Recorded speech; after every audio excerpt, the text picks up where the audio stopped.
Hey, how the heck are you? Welcome back to the channel. I am Jonathan the Fishery Matic because, one fish tank just isn't enough, right? You gotta have more than that when you get into this hobby, but that comes with its own headaches, right? And that's what this video is about today. Just a little quick fish room update. Give you guys, which really it's just gonna be, I'm just gonna share with you some of the pains of having a fish room, some of the, some real life stuff. Like, I've had a pretty rough couple of weeks in here. A lot of stuff's went wrong, some setbacks, and I just want to be real with you and show you. I know you guys face these things too, and it sucks, but it's just kind of part of it. You just kind of got to roll with the punches, right? So the holiday week, holiday Christmas, Christmas, New Year's, I guess is the holidays I'm talking about here, but. It's busy and some things happen. A couple things got away from me just because I wasn't in here. Some things happened because of weather. But I'll just share with you guys now, starting, well, let's just start with the 110 and the 120 that I put the CO2 in. So, if you guys remember a couple videos back, yeah, it's been, I guess this thing's been in about 8 weeks now, 2 months or so, maybe a little bit more than that. But anyway, I put CO2 in it, and it was starting to take its turn. It was starting to do well. But over the holiday season, I'm going to go ahead and spin this around so you guys can. So over the holiday season, this tank got really cloudy, like bad. I wish I would have taken some video, but I was kind of in panic mode trying to figure out what's going on. So what happened was my daughters, they like to come out and they'll play out here and kind of put their fingers at the top of the water and the fish will nibble on them and things like that. Well, what had happened was, and I've got a bad habit about this, but what happened was when I went through feeding, of course we're busy and in and out, and things are hectic during the holiday seasons, and it's even worse. So I have a bad habit regardless. But what I do is that was sitting there, and I come in here, this thing's cloudy, and I'm thinking, what in the world's going on? So the first day it was a little bit cloudy. I wasn't thinking a whole lot about it.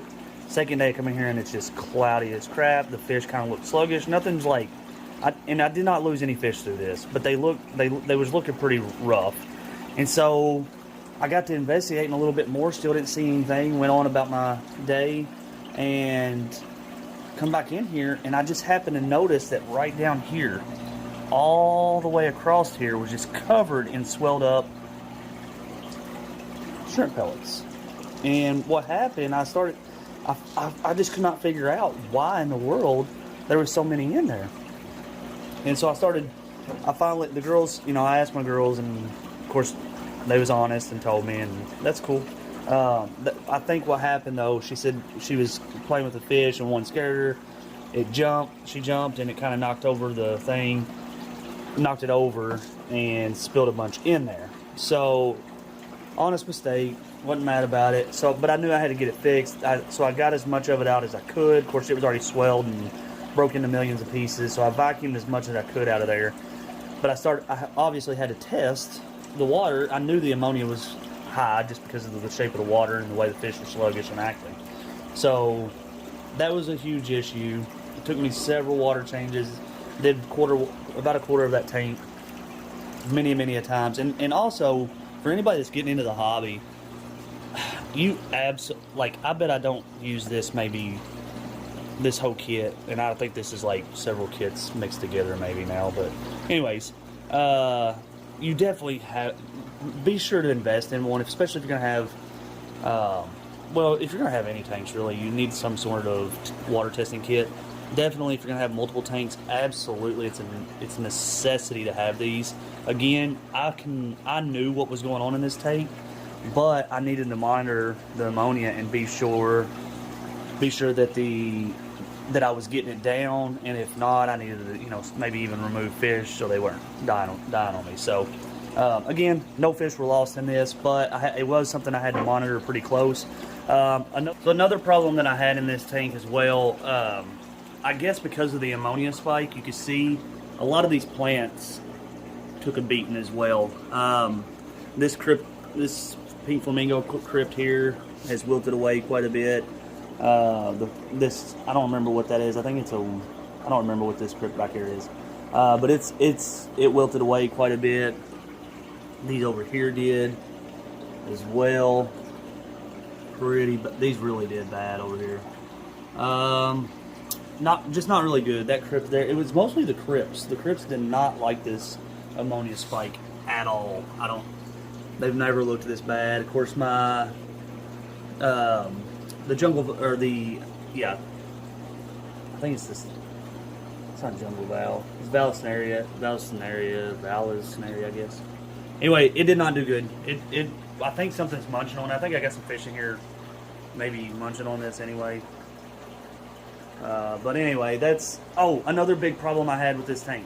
So, and I actually just learned this one today. So I have a timer on it, and I've got a timer that kicks on the CO2 as well. So the CO2 kicks on about 15 to 20 minutes before the lights kick on. Well, I just realized, actually today, that my lights were about 4 hours ahead of what the CO2 was. So they weren't in sync at all. And so that may be a part of the problem as well. I think it's more the ammonia spike than anything, but both of those all together in the past week and a half, did not help things at all. So anyways, right to the right of that, the Oscar tank looks pretty crazy right now. So another part of something else that happened is my DIY background back there finally came loose. Part of it broke and floated out, and it caused a huge mess. I still definitely think if you've never done it, go ahead and save you some money and do a DIY if you don't have the money to buy one. But this wasn't as bad because I was already in the process. This is one of the projects I have on my list to rescape. So this is going to get a whole new look. I think these fish don't know what to do. They fought a lot more lately. I guess because of the change of scenery, I don't know. But anyway, so that wasn't as big of a deal, but still kind of sucked. So, alright, the next thing, or the other thing I did, I flooded a tank. It wasn't as bad as I've done it before, but I put my water in and got sidetracked doing something else, and next thing you know, there's water running all over the floor. Of course, it's a garage floor, so it wasn't the garage, the foundation, everything's good. It just kind of ruined my tank a little. It did, I didn't kill any fish.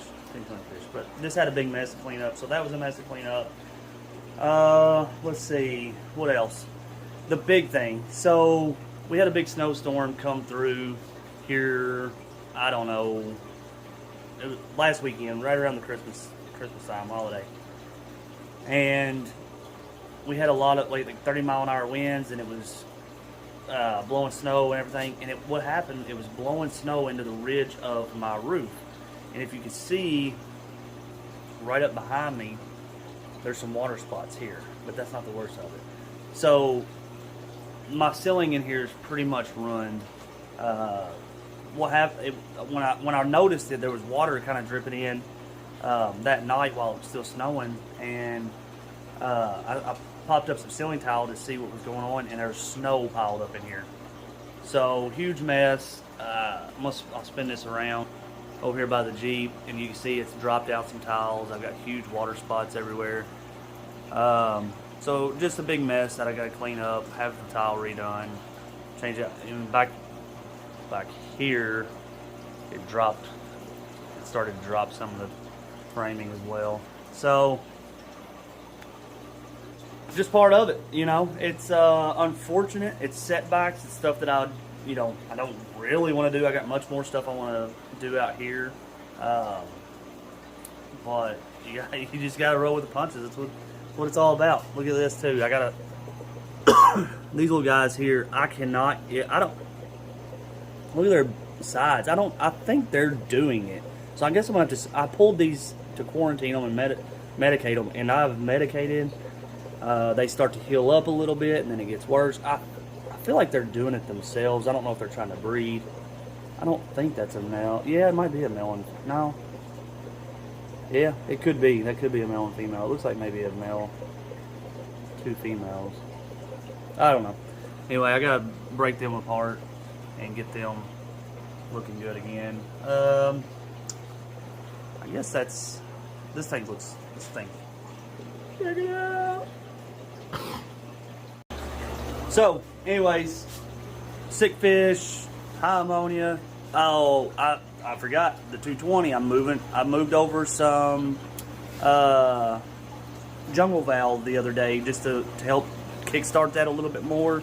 And I don't know what these worms are here, but there was a bunch of them. I pulled them out, and I've read where that it could be detritus worms. I've never seen these in my tanks before. None of the tanks, like the jungle valve, the 55 that the jungle valve was in, that I took it out of and put it in the 220. The 220 hasn't had issues. Neither one of my tanks have had any kind of parasite issues or any issues at all. But they do still look a little bit like Camellanus worms. Camellanus worms. There we go. Camellanus worms. They do look a lot like it, and so I kind of freaked out. Like I saw that, and on top of everything, I was like, "Oh my gosh! Like no way!" So I'm treating the entire room. I'm doing the whole room, which is a little bit pricey. But I do feed from Everything Aquatics. I have a feed that I've showed you in the videos before that I get from them, and it's a medicated food, and all my fish will eat it. So I do that. I typically do that every 7 days of every month, anyways, just to keep anything from happening. But I'm going to go ahead and do that. I've been doing that. I think I'm on day 7 now, actually. So I want to make sure that we're kind of taking care of that, but. Again, no issues in the tanks. I don't think that's what they are. I'm hoping they're just detritus worms. But it was really because they came out of the roots of the plants. So whenever I pulled the roots of the plants and was rinsing them, and then I put them into the 220, that's whenever I noticed that they was in there. So I don't know. If you guys know what those, if you see this video and you see it to the end and you know what those are, leave a comment below, because I'd like to know. I reached out to some other friends of mine in the hobby, and they wasn't real sure either. They actually thought it might have been blackworms, but I've never fed blackworms. So, I don't know. I don't know what it is. So, anyways, if you have a fish room, or you're starting a fish room, or you're getting into it, just know this stuff happens. It sucks when it happens, but you just kind of roll with it, and you kind of have fun. You got to have fun. You got to roll with it. You got to have fun with it. Not kind of. You just got to go with it, you know. Don't give up. Stay in it. Go get that tank that you want. You know, have fun with it, and yeah, have fun with it. And thank you guys for watching. Happy New Year's, and keep up with us. Keep up with me, because I got more content coming soon. Right after the first of the year, I got to get back on some of these projects once I get all my messes cleaned up. And yeah, we'll see you in the new year. Thanks for watching.